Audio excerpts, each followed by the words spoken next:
नमस्कार, मैं आकाश और आप मुझे सुन रहे हैं मेरे शो में देशभक्ति से दलाली तक। नियत को अगर मुनाफे से जोड़ दिया जाए तो नियत गिरने और हैवान बनने में वक्त नहीं लगता। फिर वो नियत सरकार की हो, किसी जाहिल इंसान की, या फिर हम में से किसी की।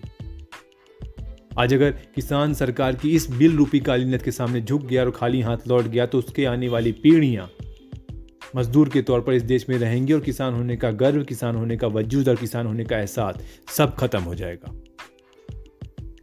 पूरे देश के नामी लोग, फिर चाहे वो बॉलीवुड इंडस्ट्रीज के हों, पंजाब फिल्म इंडस्ट्रीज के हों या फिर कोई प्लेयर हो, वो सारे के सारे लोग डायरेक्टली या इनडायरेक्टली किसानों की आवाज़ को सरकार के बहरे कानों तक ले जा रहे हैं। और आलम तो ये है कि काफ़ी खिलाड़ियों ने अपने अवार्ड्स, अपने पुरस्कार तक वापस करने को कह दिया है। प्रकाश सिंह बादल, अकाली दल के वरिष्ठ नेता, ने पद्म सम्मान को लौटा दिया है। इस तरह के कई कदम उठाए जा रहे हैं और यह दिखाया जा रहा है कि हाँ, सरकार फेल हो गई है। सरकार एज अ स्टेट फेल हो गई है। उसकी पॉलिसीज, उसकी रिस्पॉन्सिबिलिटी, उसका ट्रस्ट सब खत्म हो गया है, सब फेल हो गया है।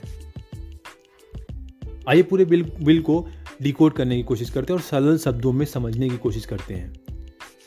फार्मिंग हमारी जो जीडीपी का 14% है, पर अगर इसमें किसी कॉरपोरेट की मोनोपोली बन जाती है तो वो एक झटके में दुनिया का सबसे ताकतवर इंसान बन जाएगा।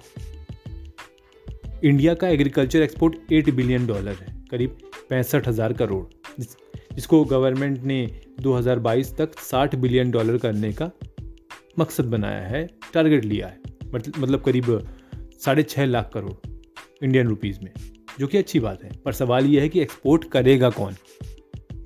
जिसके पास एग्रीकल्चर प्रोडक्ट होगा। एग्रीकल्चर प्रोडक्ट किसके पास होगा? जिसके पास गोडाउन्स होंगे। गोडाउन्स किसके पास होंगे? गोडाउन्स हैं अडानी के पास, जो कॉरपोरेट है, जिसने रेलवेज, एयरवेज, बाकी PSUs को खरीद लिया है, बाकी सरकारी कंपनीज को खरीद लिया है। सिर्फ 22% अनाज ही FCI के गोडाउन में रखे जाते हैं, यानी सरकारी गोडाउन में। बाकी 78% प्राइवेट गोडाउन में। और उसका जो एक्सपेंस है वो स्टेट बियर करता है। स्टेट यानी राज्य। मध्य प्रदेश सरकार जो भी FCI यानी फूड कॉरपोरेशन ऑफ इंडिया के जरिए अनाज खरीदती है, वो पूरा का पूरा अनाज अडानी के गोडाउन पे रखा जाता है, जिसकी कैपेसिटी करीब 3 लाख मैट्रिक टन है। अडानी ने पंजाब, वेस्ट बंगाल, बिहार, उत्तर प्रदेश, महाराष्ट्र, तमिलनाडु, कर्नाटक, हरियाणा और बाकी सारे के सारे राज्यों में, ज़्यादातर राज्यों में उन्होंने गोडाउन बना के रखे हैं, जिसकी करीब जो क्षमता है वो 5,75,000 मैट्रिक टन की क्षमता है उसकी।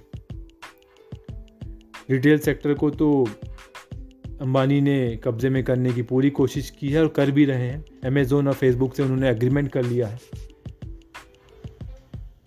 बीजेपी गवर्नमेंट और कॉरपोरेट्स के धोखे को समझने की कोशिश कीजिए। यह देश को और देश के लोगों को इतना कमज़ोर कर देंगे आपसे आपकी सोशल जस्टिस की ताकत छीन कर, और बाद में आप इनके तय किए गए दामों को चुकाओगे, जैसा कि टेलीकॉम सेक्टर में कर ही रहे हो। समझिए, सरकार फार्मर से MSP पर अनाज लेती है, जो अनाज FCI के जरिए गोडाउन में जाता है, गोडाउन में रखा जाता है। फिर आपको PDS के फॉर्म में, पब्लिक डिस्ट्रीब्यूशन सिस्टम के फॉर्म में या फिर के जरिए सरकारी दुकानों में मिलता है, 2 रुपए किलो, 3 रुपए किलो में। सरकार अब ये चाहती है कि वो सब्सिडाइज रेट पर अनाज देने के बजाय PDS, जिसे PDS पब्लिक डिस्ट्रीब्यूशन सिस्टम के जरिए दिया जाता है, उसके बजाय वो आपको जनधन खाते पे 500 रुपये दे देगी और कहेगी जाओ इस 500 से किसी कॉरपोरेट से अनाज खरीदो। देश में 23 करोड़ राशन कार्ड वाले लोग हैं।